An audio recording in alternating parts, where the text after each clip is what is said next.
Yes! Oh, nous y sommes, ou presque. On voit la ligne d'arrivée samedi 30 janvier, avant-dernier jour de notre parcours avec nos témoins.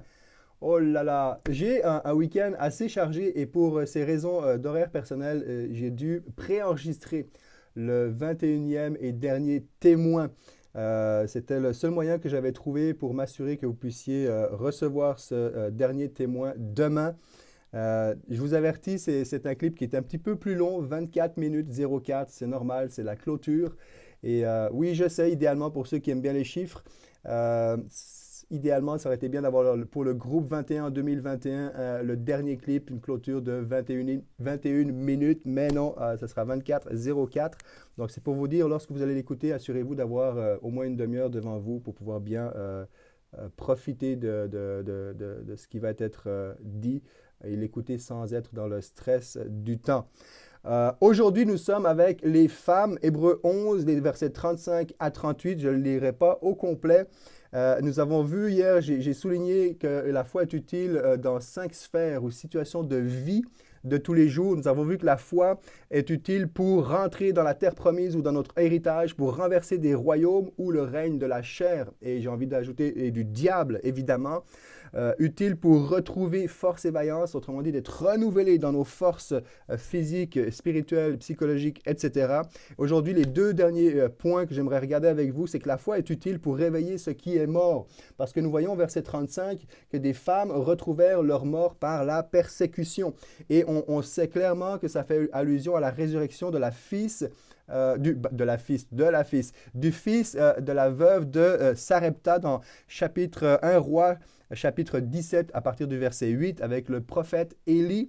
Et ensuite, ça fait allusion aussi au fils de la Sunamite avec Élisée dans 2 Rois, chapitre 4 à partir du verset 18.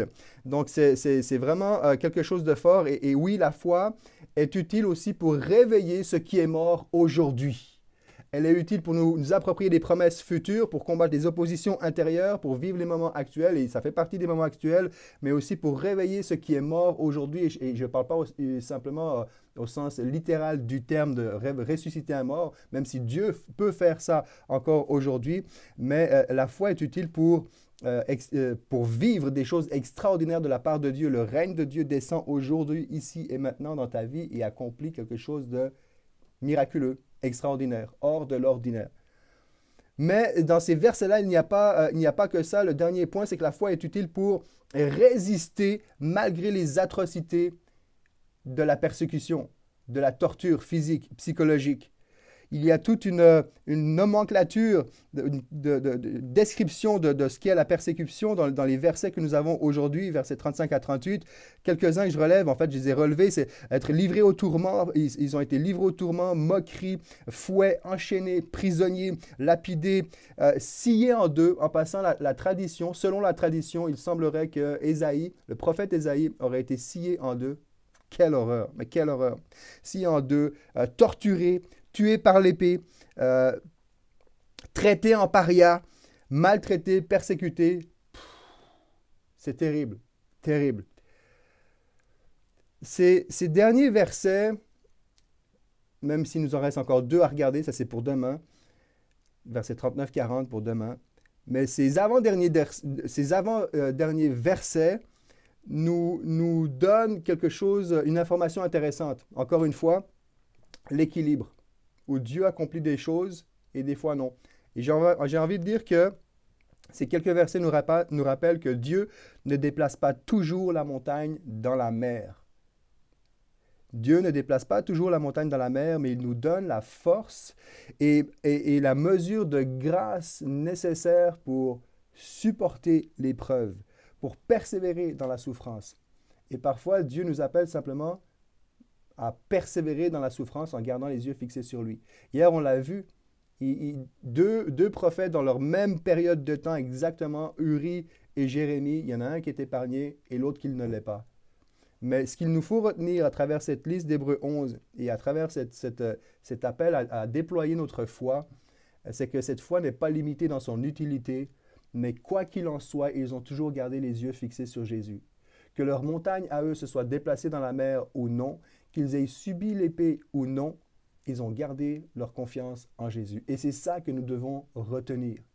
Et pour celui ou celle, et je sais que certains d'entre vous traversez, je le sais parce que je connais plusieurs d'entre vous de façon personnelle, je sais que vous traversez des situations terribles, où l'usure du temps est là, c'est épuisant, c'est fatigant, on ne comprend pas, on attend la réponse de Dieu et, euh, et parfois, j'aimerais ne pas dire cette phrase parce que c'est tellement facile de le dire quand on ne le vit pas.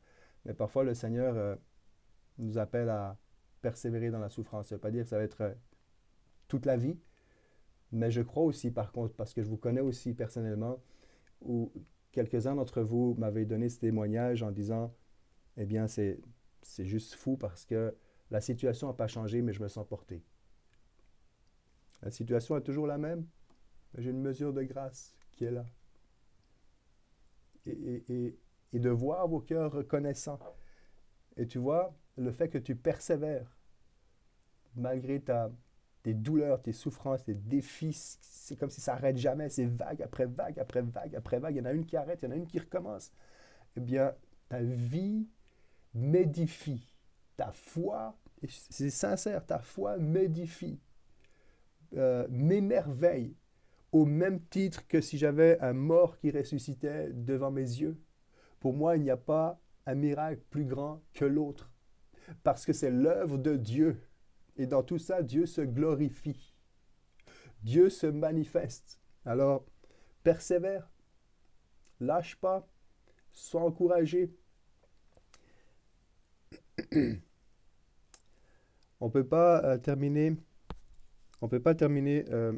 ces avant-derniers versets, cette avant-dernière journée, sans avoir une pensée pour nos frères et sœurs qui sont persécutés. On lit vite comme ça, scié en deux, lapidé, etc., traité en paria. C'est une réalité aujourd'hui qui se vit dans plusieurs endroits du monde, pas si loin de chez nous d'ailleurs. Seigneur, accorde-nous la foi de ces témoins. Accorde-nous, Seigneur, un cœur rempli de compassion et je te prie pour tous ceux et toutes celles qui, dans ce groupe, premièrement, traversent des situations. Je te dis merci pour ceux qui expérimentent ta grâce et cette mesure surnaturelle de supporter la montagne plutôt que de l'avoir déplacée dans la mer. Merci, Père. Renouvelle encore une fois. Renouvelle les forces. Je te prie que ton esprit, en cet instant, durant cette journée, puisse s'exprimer et continuer à faire son œuvre. Je te prie pour nos frères et sœurs, Seigneur, persécutés dans tellement de pays. Je prie que toutes nos prières de ce groupe, Seigneur, puissent être mises dans un plateau et nous te les apportons au Dieu et qu'elles puissent peser dans la balance de l'intercession des saints qui prient en faveur de nos frères et sœurs. Donne-leur la force, la grâce. Nous te prions pour leurs bourreaux, leurs persécuteurs, leurs gouvernements, leurs autorités, le système qui est mis en place, Seigneur Jésus. Tu sais mieux que quiconque comment agir, de quelle façon, mais en cet instant, encore une fois, nous te prions, viens, porte-les. Nous te disons merci pour le privilège que nous avons d'être dans un pays libre, Seigneur. Jésus, porte-nous aujourd'hui. Porte-nous. Porte-nous dans un esprit de prière. Puissions-nous, Seigneur, garder les yeux fixés sur toi, avec ou non les réponses idéales que nous attendons de ta part. Sois loué, Jésus. Viens occuper toutes nos pensées. Amen. Amen.